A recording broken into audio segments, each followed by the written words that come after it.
everybody. All right, welcome to our first JUDB committee meeting of this 2021 year. Since we have a new composition of the committee, I understand that we need to move to elect Senator Thompson again as secretary of the committee. If he is still willing to table that. All right, you've heard the motion. Is there any discussion? Senator Thompson, would you be willing to do this secretarial duties? Yes, sir. All right, you've heard the motion. All in favor say aye. Aye. Any opposed, nay. The ayes have it. Then the second motion is that based upon the total number of the committee composition, I'm going to move to adopt a quorum of 8 members, which is a majority of the committee, a sufficient quorum to proceed with the business of the committee. Any questions about that? All right, you've heard the motion. All in favor say aye. Aye. Any opposed, nay. The ayes have it. And finally, to re-adopt the rules of the Senate as the committee rules of procedure, with the exception that a motion to reconsider may be disposed of on the same day it is entered into. Any questions on my motion to do so? If not, all in favor say aye. Aye. Any opposed, nay. The ayes have it. All right, thank you all, and welcome back. I don't know if we have any new members other than Senator Barrett. I guess is a new member. Welcome, Senator Barrett. The rest of these are old pros, so we'll get started. Okay, so we'll skip around a little bit, but the first bill is Senate Bill 2106.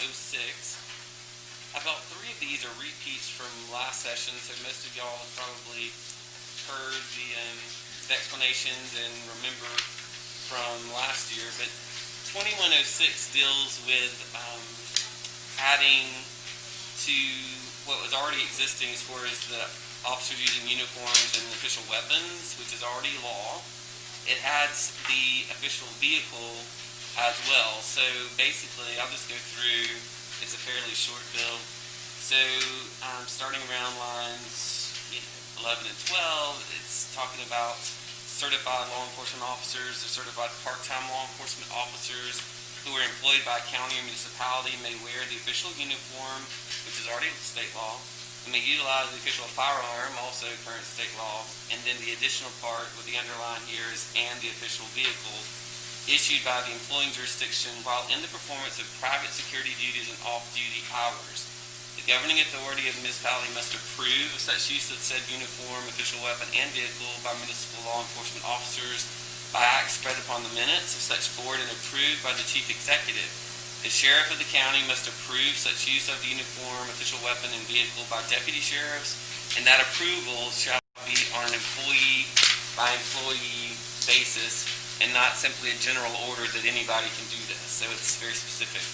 Any proceedings regarding application or approval and the minutes regarding same shall be a public record, so it must be spread on the public minutes, so there's nothing going on, in this secret or night or anything like that. Starting on line 23, each governing board and chief executive or sheriff, shall determine before the use of the official uniform and weapon and vehicle is approved that the proposed employment is not likely to bring disrepute to the employing jurisdiction or its law enforcement agency, the officer at issue, or law enforcement generally, and that the use of the official uniform, weapon, and vehicle in the discharge of the officer's private security endeavor promotes the public interest. So again, most of this law is already on the books. We're simply adding vehicle in this proposed legislation to what's already the uniform and the weapon. And then I think last year we had a lot of questions, as I recall, in the committee about liability, like whose responsibility will it be. I think lines 31 and following address that very specifically, so let's just go through it so that everyone's clear. Acts and omissions of an officer in discharge of private security employment shall be deemed to be the acts and omissions of the person or entity employing the officer for such private security services, and not the acts and omissions of the jurisdiction whose uniform and weapon are approved for such private security use.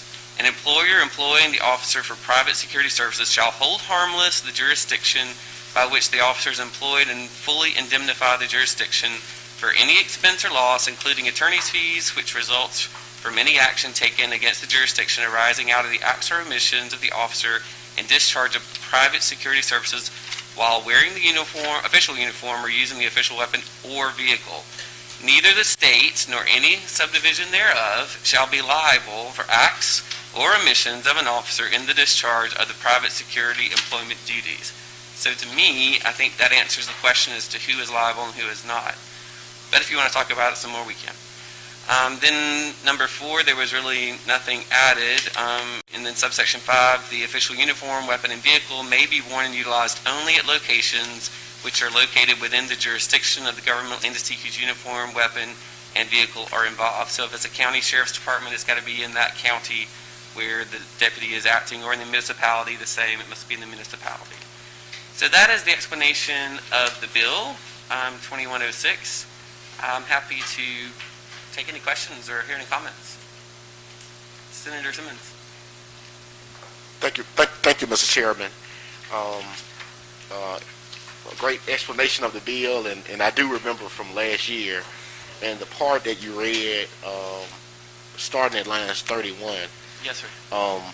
The additional language that was added last year tried to, I guess, put a little more teeth in making sure that the municipality or the county was indemnified by saying or requiring that the private company or whoever was contracting out the actual private services, that they actually provided the county or municipality with some kind of insurance just to protect the county or municipality. And also there was a discussion on what, if any, effect would it have on third parties, and I think you did talk about that when you talked about liability. Yes, sir.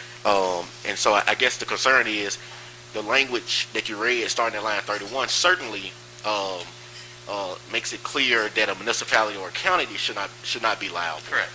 But I am a little concerned about trying to look at some of the language we had last year to make sure in the event a third party is injured as a result of what the actual officer or the person who are engaged in private services in that vehicle, to make sure that their third party is also able to recover for their injuries or death in a situation. So that's the only concern I have. I don't remember the language, but I just remember, I think Senator Hill was here, and Senator Hill, if I'm not mistaken, I don't know if it was Senator Sparks, but I was part of the discussion, but I don't remember whose amendment it was, but I supported the amendment at the time, and I don't see that language here starting at line 31. Okay. Thank you. Thank you, Senator Simmons. And I think you raised some good points there. Does anyone have Senator Hill? I would have a question. I see the language that you went over about holding harmless jurisdiction. Right. But my question is, if they get in an accident or some kind of liability situation, whose auto insurance is going to pay? Is that going to be the county paying, or is it going to be the individual insurance paying if he's in a county vehicle? I'm not an insurance expert, so that's my concern is, even though you put this out here and say that they're held harmless for liability, if they do get into that situation, is the county insurance going to be able to refuse to pay, even though he's in that vehicle and he's approved to be on duty, even though he's not on the clock for the jurisdiction, he's approved to be on duty? Right. So that's my dilemma, is who's going to pay once something takes place, and you know, it is sometimes will happen. Sure. So that would be my question.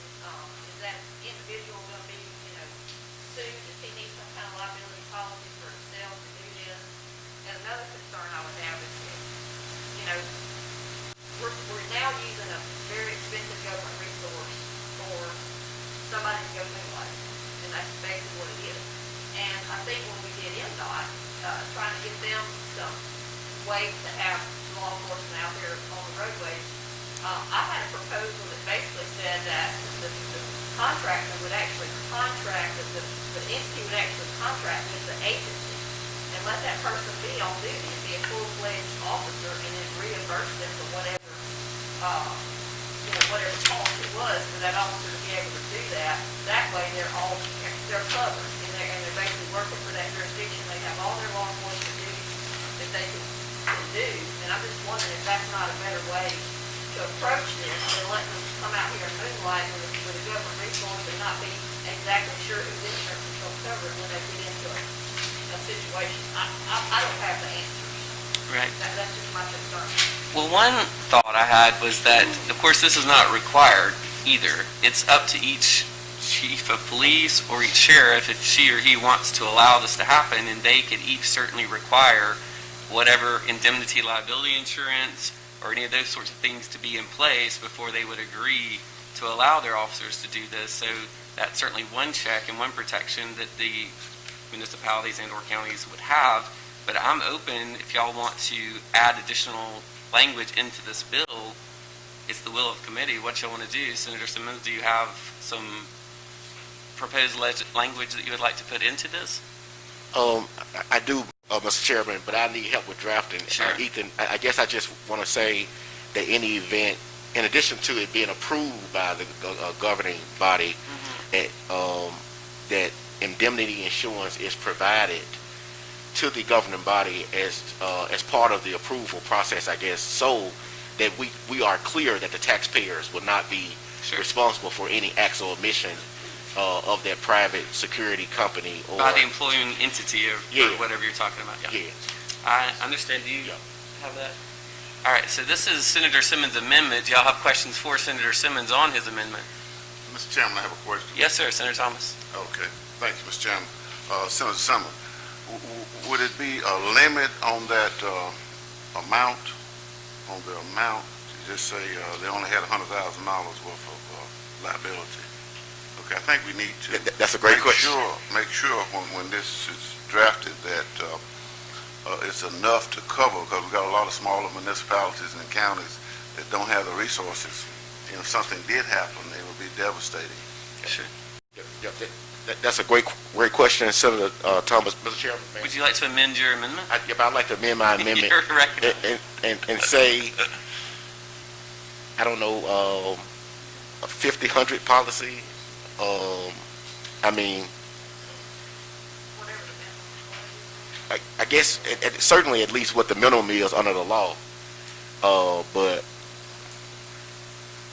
I don't know, 50, 100, 50,000 for each occurrence, at least 100,000 aggregate. That's too much. Wouldn't be enough. Wouldn't be enough. Wow. What? At least Well, 500. Senator Turner Ford has a question. Okay. I don't know, thank you, Mr. Chairman. I don't know the answer to this, but isn't there a minimum under the Tort Claims Act for incidents, so could we use that figure? I would be open to that if y'all would agree with that. Senator Sparks, you have a question? I do, Mr. Chairman, thank you. And I don't believe the person will be covered under the Tort Claims Act if they're acting in individual capacity. But she's just saying using the same limits. Okay, that's fine. The figure, I think. I don't want to speak for Senator Turner Ford. Is that right? That's correct. Okay, so you're just saying to mimic the same limits under the Tort Claims Act. Whatever that figure is. Yeah. Those limits, yeah. 500. So I agree with that, Mr. Chairman. I agree with that, Senator Turner Ford. Okay, so is that your amendment, Senator Simmons? It is, Mr. Chairman. All right, you've heard the amendment. Any questions, again, for Senator Simmons, the author of the amendment? If not, you've heard it. All in favor say aye. Aye. Any opposed, nay. The ayes have it. All right, any other questions? I think that makes it a lot better. Thank y'all. Anybody else? All right, for a motion. All right, Chairman Wiggins, South Sufficient to pass. Committee substitute, all in favor say aye. Any opposed, nay. The ayes have it. Thank you all so much. That'll be reported out. Our next bill is one that Senator Wiggins, if you were here last year, had a really thorough and I thought very informative presentation on. The lady came and we had a very, very good discussion and of this bill. So it's a reintroduction, and if he's open to it, I will let Senator Chairman Wiggins explain Senate Bill 2112. Yeah, thank you, Mr. Chairman, for bringing this up. And just to rehash, and also I guess for our newest member to the committee, Ms. Sepich came and presented last year on the DNA capture that one helped the cold cases, but also exonerate people that they have found. And so, if you remember that presentation, it's called DNA Saves, and she talked about her daughter who had been murdered, actually, when we had that, the very next day was on Dateline 2020, if I remember right, that they did a presentation of her case. And the bottom line is that by using this DNA, they have been able to capture or solve cold cases, solve cases that have been unsolvable, but also exonerate people that may have been wrongly accused. And so what the bill does is on any felony arrests, it goes into the DNA database. And let me say, we already have a version of it. This is simply amending this to take it to the next level, and that any defendant can file a motion after if they're acquitted or anything like that, or no billed, and have asked that be destroyed. And also in the bill is language that says this will only go into effect provided the legislature appropriates the required money. When the original DNA Saves bill came forward a few years ago, there were the feds were doing grants, and the state of Mississippi took advantage of those grants to help the crime lab do that. My understanding is that there are some more of those coming. So the idea is that this becomes effect when there's funding. So with that, Mr. Chairman, I'd be happy to answer any questions. All right, and this bill, as I understand it, the portion of the law is already in place in that it already deals with violent criminals. Everyone has to do this. So what this does is expand that to all felons. Is Right, that correct? that's exactly right. And I would say that when we first did the law, it was kind of like to see how it worked. It's worked well from what I've been told. I think when she provided her information last year, she showed us the stats of where we were. So this is for to take it to all felons. Okay, you've heard the explanation of the bill. Are there questions? Senator Hill. So basically, you don't have to be proven guilty to have to submit your DNA. You just have to be accused. You just have to be arrested Correct, which And is then- already the law on violent offenses. on violent offenses. But now we're adding bad checks or No. not paying your, well, it said any Oh, felony. I'm sorry, yeah, felony. Any felony. So now, I mean, is the presumption that you're innocent until proven guilty, is that just a saying? Is that just something that we say? Or are you truly innocent? And, I mean,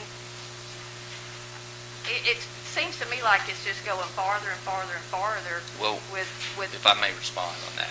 The Supreme Court has ruled, this actually law went to the Supreme Court after we passed our version. The U.S. Supreme Court ruled that it was constitutional, that you're not violating anybody's constitutional rights. This is the exact, falls under the same category as being able to do a blood draw prior to conviction, same as a blood draw, same as fingerprints, same as any of that. So the U.S. Supreme Court, you're not violating any constitutional right by doing but this. don't you have to get a warrant for a blood draw? You do, and you have to get a warrant. If there's a felony arrest, you have to have a warrant. A warrant to take the Felony DNA? arrest. A warrant to take the DNA? You have to have a felony warrant for an arrest, and there has to be probable cause before an arrest can ever take place. So if you're a violent offender and if you've been charged with murder, then you're indicted, you now have probable cause, and you've been arrested on the felony. If you then get indicted and are convicted, you're then convicted of the crime. If you're acquitted, then you can file the motion to have it destroyed.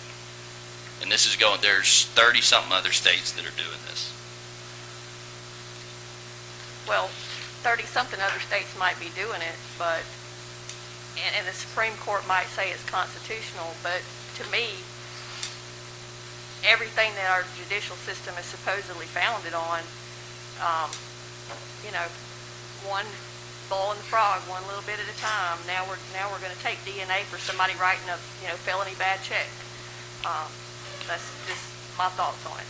Well, and I'll just remind the committee that we passed it last year and that the full Senate passed it and sent it to the House last year. And that this has been used, if you saw what J.N. Seppage said last year, this has been used to exonerate people and I can't remember the numbers, I have it in my office, about how many people have actually been saved by this. DNA has, I will say, has changed criminal justice in the last 30 years. And if you're about making the system fair to everybody, then this is the right bill to do that, and it's taking us down that next step. We can be afraid of everything, and we can be afraid of all of that, but the reality is that this has proven its worth. All right, Senator Jackson. Thank you, Chairman. Thank you. You say some people been saved because of this? Yes. When you talk about violent crimes or Yes, all of them. All kinds of different crimes. but not on the ones you add now? Well, I think that this is saying on all felonies, that's correct. And so, that could happen, yes. So you're saying there are people that have been exonerated for crimes that they were charged of, that were proven that they did not commit those Correct. crimes because the DNA basically showed that they weren't the culprit. That's correct, thank you. And what you're saying is that by expanding this to all felonies, that there will be additional persons that would be exonerated potentially. Correct, that's right. All right? Senator Simmons. Thank you, Mr. Chairman. And Senator Wiggins, he knows he's my friend. We're all friends. That's the lawyer's way of saying here it comes. I have the same concerns I had last year and the same concerns expressed by Senator Hill.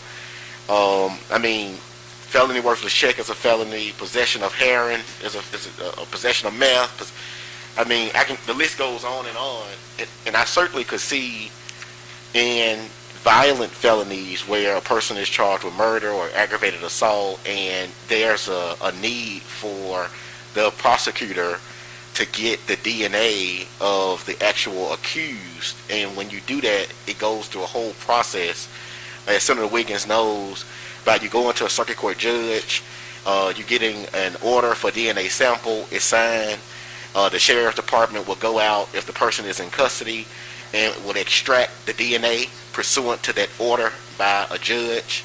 And then that DNA is sent to the crime lab. It's used, and a lot of times it may be blood, it may be saliva, and it's basically used in that case. And so I just think that I completely agree with what is currently under the law regarding violent felonies. I agree with Senator Wiggins that the courts have spoken to whether or not it's a violation of the Fourth Amendment to actually take this DNA.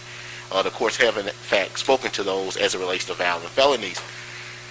I do believe respectively that to open it up to all felonies at the point of arrest and the prosecution is still going on, I think we are actually basically we can possibly misfire, or we may be actually firing when we should not be regarding all felonies.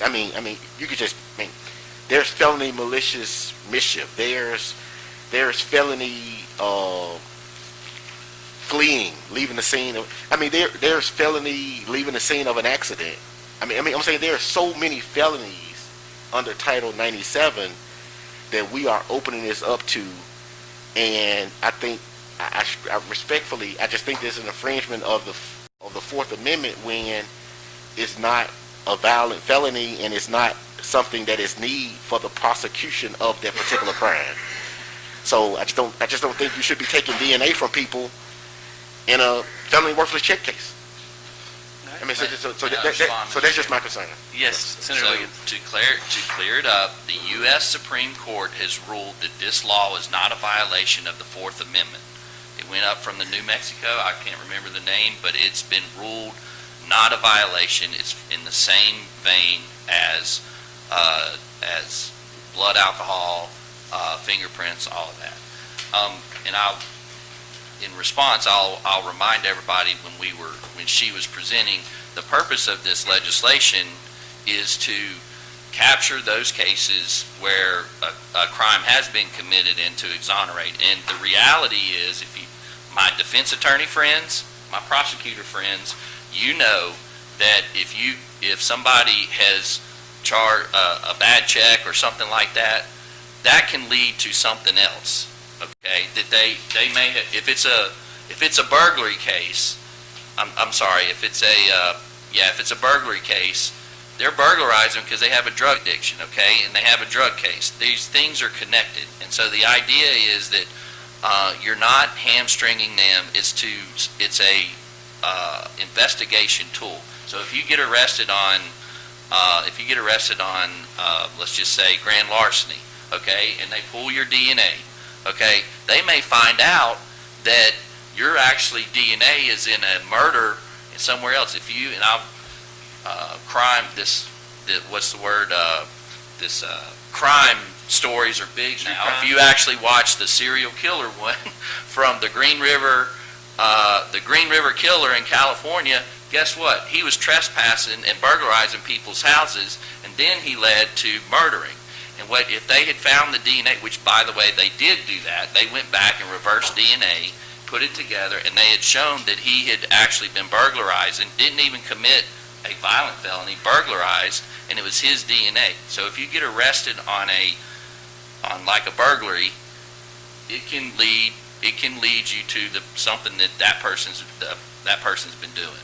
So this is a law enforcement tool, and it's pro law enforcement to do that. And the concerns about people's Fourth Amendment and have been solved by, or have been resolved by the U.S. Supreme Court, have been resolved in other states, and are resolved in here by allowing you to ask that your DNA be destroyed upon acquittal, or it's either acquittal or if it's no build or whatever.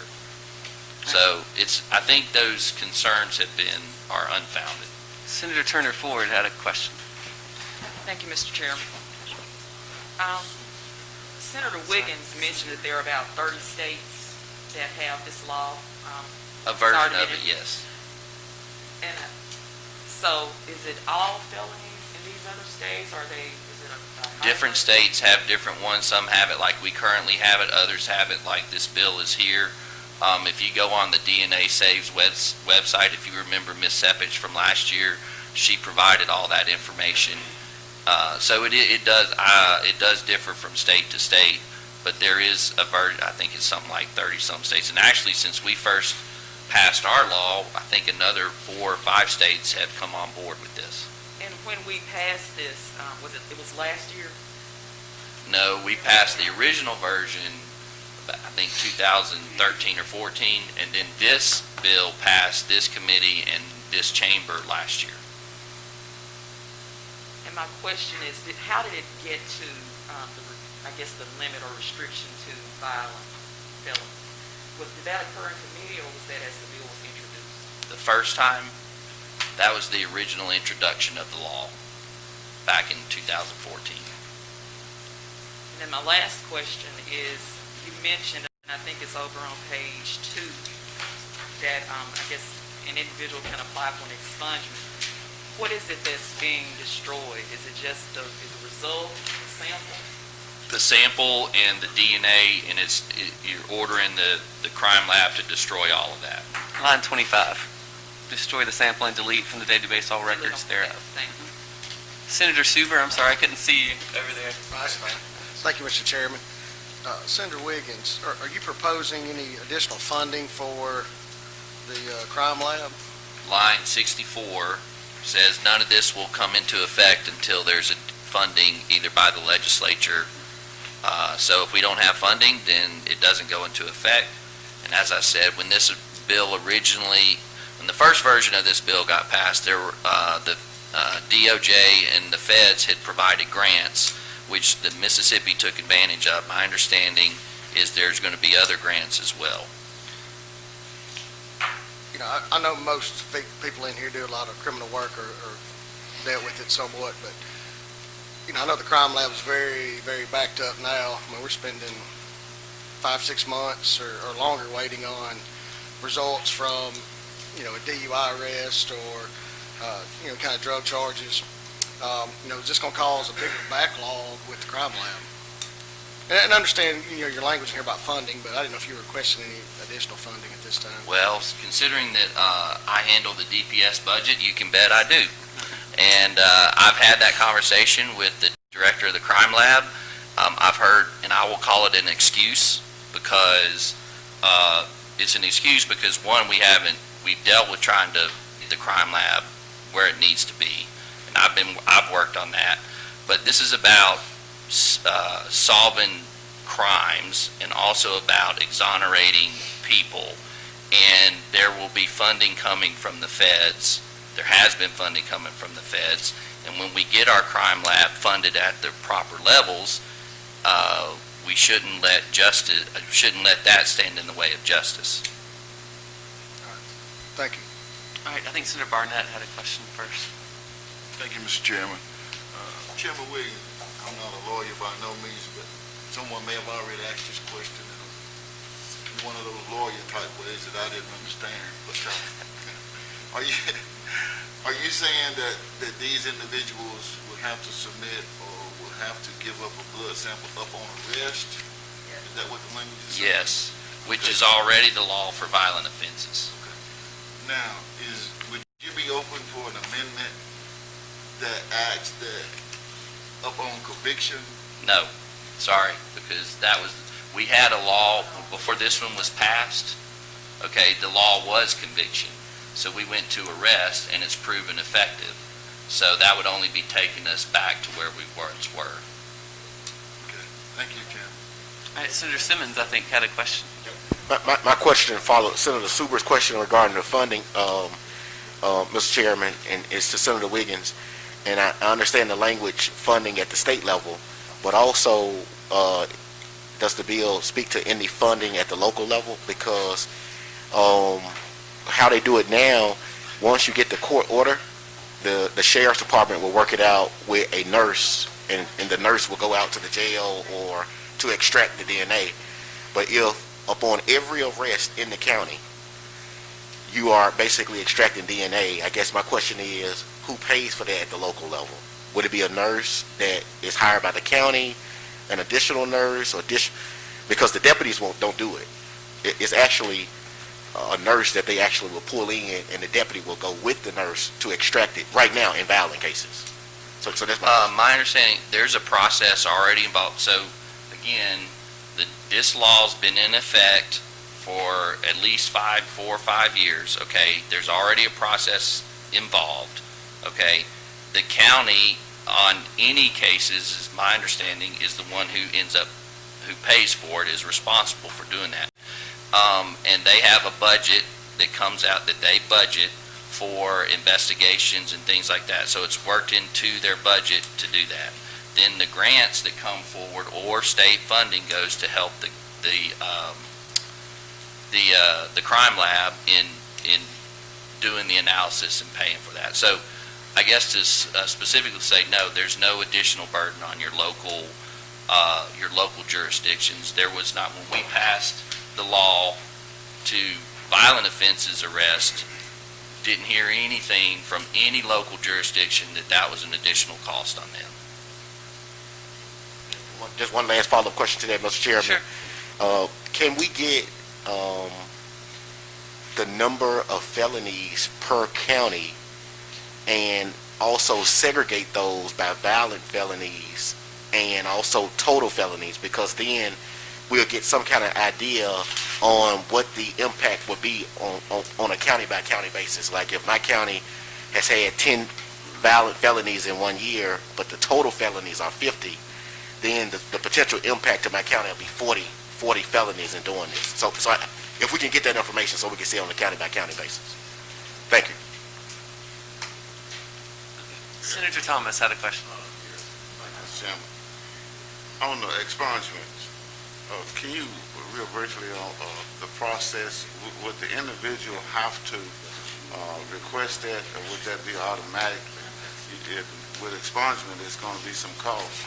So if a person was not found guilty, why couldn't that automatically be taken off the record or removed? So to answer your question, on line 61, a defendant may file a motion with the court to seek destruction of the DNA sample and deletion of the information from the record. So a motion is filed. And then on line 22, upon a receipt of an expungement request from a person whose DNA has been included in the state database in accordance with this section, The laboratory shall destroy the sample and delete from the database all the records. So it would just be merely filling out a request. Yeah, motion, yeah. To answer one of your questions from earlier, I think it was Senator Turner Ford, our council has found out that 17 states do all felonies and 14 states do certain felonies. All right, good discussion. Any other questions? And Senator Wiggins has done a great job explaining this. Senator Jackson. Will the person have to have an attorney to file a motion? They don't have to, but, That'd be perfect. I mean, they don't have to, no. Real person? The court can order it as well on its own, so that was the language I was reading there. So the court can order it as well. The judge. Oh, Senator Barrett. Thank you, Mr. Chair. I did have one question and maybe a follow-up. I've heard discussions of blood samples and nurses. But would a buccal swab, any sort of DNA extraction be used in this scenario? I gotta admit, a buccal swab, I'm not sure I'm familiar with that. You know, like a Q-tip where they put it in Oh. your mouth and extract a DNA sample out of it? Or does it have to be a blood draw? Oh, no, I apologize. I'm sorry. No, it's a swab like you're An talking oral about. swab, okay. That's right, which is what, on a violent offense, which is what they do, there's a process where the law enforcement agencies, as a matter of course, will go do the swab, takes, 30 seconds to do that. So no, it's not the reason I was saying the blood draw was the U.S. Supreme, in all candor, that was a question about whether it violated the Fourth Amendment. Very similar law was ruled constitutional under the same guise as there's no right to privacy in those things or reasonable expectation of privacy under the Fourth Amendment. That's why you're able to get your blood draws and all and not violate your rights. And I guess my follow-on Senator Wiggins, would be if this were to pass and the person comes back, DNA does not match, and questions were asked about filing and expungement, and I think most of us may be familiar with filing expungements, this person would have to pay the filing fee if they chose to get an attorney, and then they would have to send that to Criminal Information Center. I'm assuming they would add the crime lab into that. Is that kind of what this would do? I don't see it that way. I mean, I know what you're saying. I think procedurally, first of all, if you're arrested and there's an indictment, you're going to have a procedure, and if you get acquitted, that can be all taken care of through the court case itself. If there's a no bill, then maybe you would have to do that. But I think that you could ask that the court simply order it, or even the grand jury, to be quite honest, to send out the order saying to expunge it. I don't think there's anything wrong with a uniform order from a jurisdiction saying any case that is no bill is going to have an automatic expungement done. I think that would save a lot of that, and that's your DAs and your public defenders could work on something like that. All right, other questions? All right, great discussion. Senator Wiggins, what's your pleasure on this? Title sufficient do pass, Mr. Chairman. You've heard the motion. Title sufficient to pass. All in favor say aye. Aye. Any opposed, nay? No. Appears the nays have it. Is there a request for division? All right, there's a request for division, so if you would, all those in favor of the bill, please raise your hand and keep it up so we can count it. 2, 3, and then any opposed, raise your hand and keep it up. All right, the chair is no longer in doubt. Thank you all for that good discussion. All right, we're going to skip down to Senate Bill 2270, and I think Senator Boyd is prepared maybe to explain this one for us. Senator Boyd, you recognize. If you'll use the microphone, that'd be great. I'm well. Okay.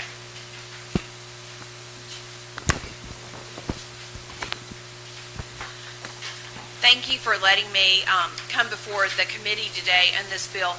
This is a bill that Senator Doty introduced last year, and because of COVID and us trying to get bills through quickly, this was one of those bills that was left kind of on the table. But many of you may be familiar with why this bill kind of is before us just a little bit. There's a case in Meridian. This is a young man, is Christian Angelriccio. Anyway, and so some of you may have seen his story in 48 Hours. It's in addition, there's been several podcasts about the story. But long story short, this is an individual whose parents were notified that he had committed suicide. There are many, many questions leading many people to believe that he did not actually commit suicide. That is not what is before us today. What is before us today is during the process of all of this, autopsy photos were released showing him at his worst possible moment, showing him as he passed away, and bullet holes, just to be very graphic. And so as you parents are dealing with all of that, this community and many that were close to him, those photos were released to the public. So this is unfortunately a situation that has happened across the country. And there have been many laws adapted in many states because of this. Many of y'all remember many years ago the Dale Earnhardt, I believe it was, photos that were released because of an accident. I believe it was Dale Earnhardt. I'm not a great NASCAR aficionado, but anyway, we all remember those things, and they've been happening across the country. This has happened in Pennsylvania, and unfortunately, this is a horrible situation. So we have worked closely, and we're very appreciative to the Mississippi Medical Association, Dr. Stephen Bigler, who's a pathologist, who's back here in this corner. And we had a bill here that would make that information confidential and would put a penalty in place for releasing that information to people who are not supposed to have access to it. So we have it is a new code section that we are putting forth here, and we have defined what an autopsy is with that. You'll see that in lines 24 through 25. We make those autopsy records confidential, except we go through a number of exceptions as to who can have access to those autopsy records. Surviving relatives, we define out who those are. Oh, I've got the different ones, sorry. Yeah, this is a committee substitute. Sorry. Yeah. Sorry, I was looking at our draft from yesterday. I apologize. We go through who those individuals may be that can have access to the records. We list the surviving relatives. We define that and who those surviving relatives are. We also, any governmental entity that needs exceptions to that, that's in lines 36 through 41. Any type of criminal or administrative procedure can obviously have access to those. That's in lines 43 through 48. The medical examiner and what the medical examiner can do with those. And Dr. Bigelow was very helpful in providing, making sure we did that correctly.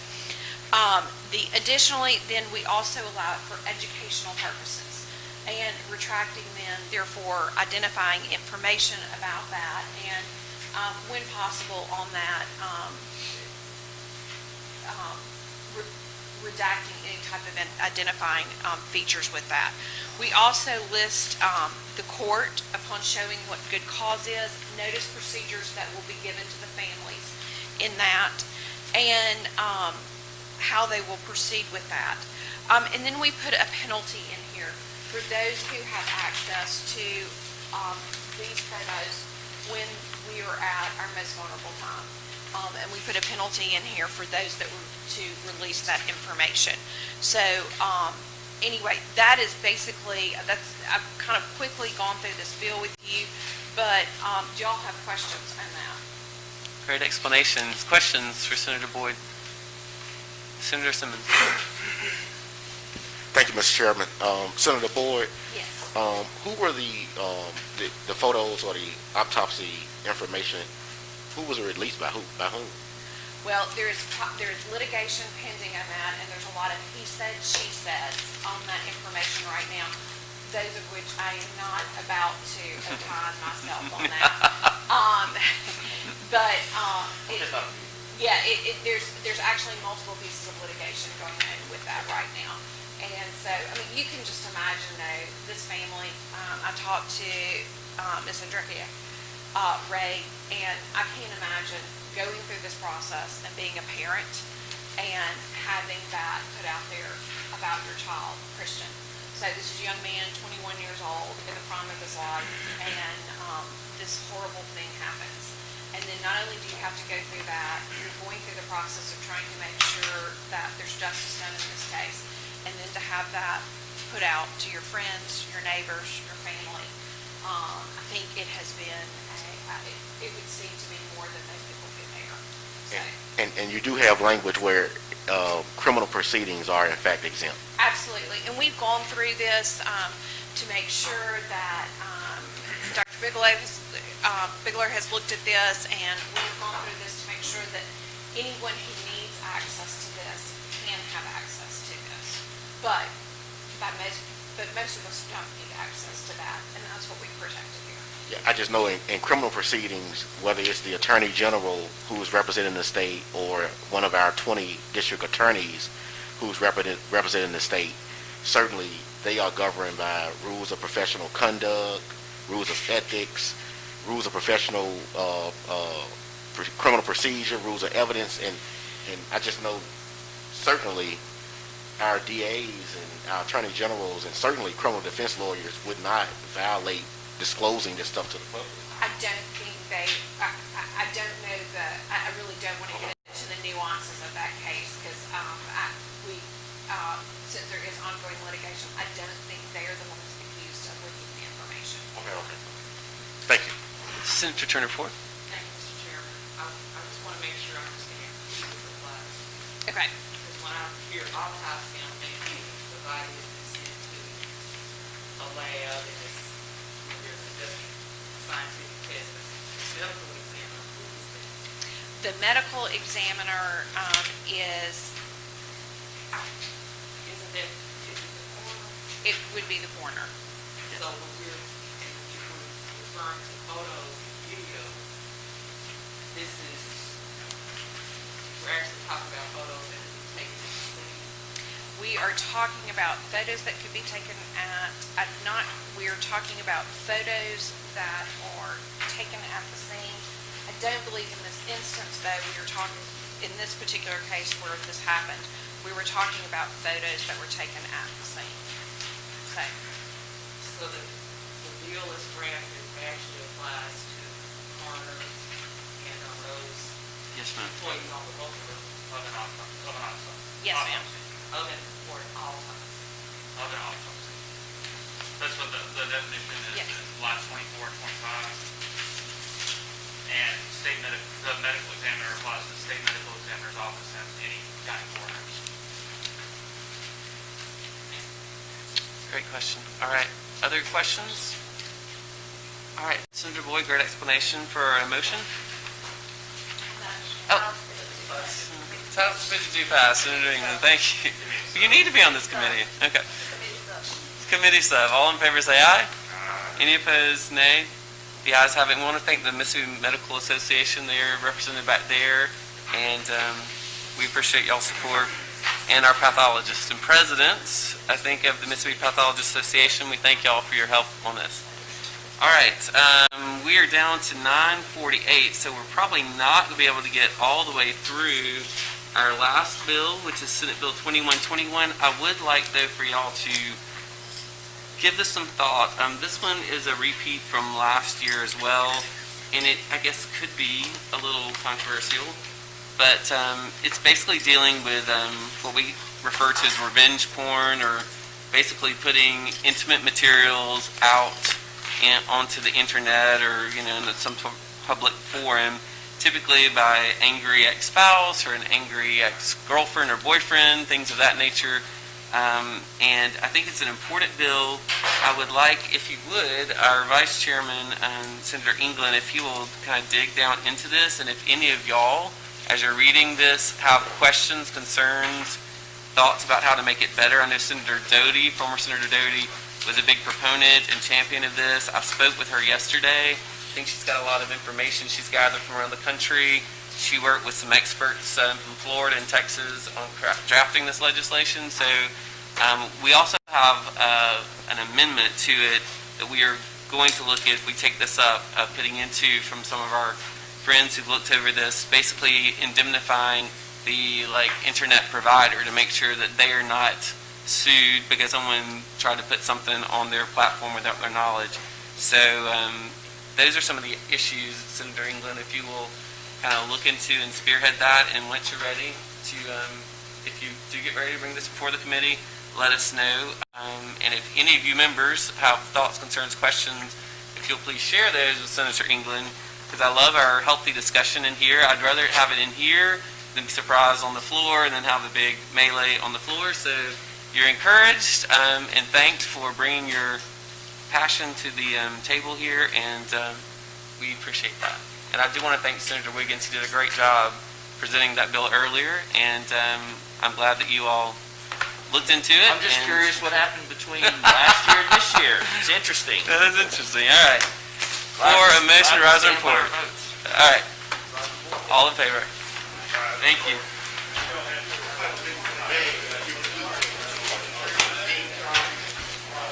Sorry about that. I did that with that one.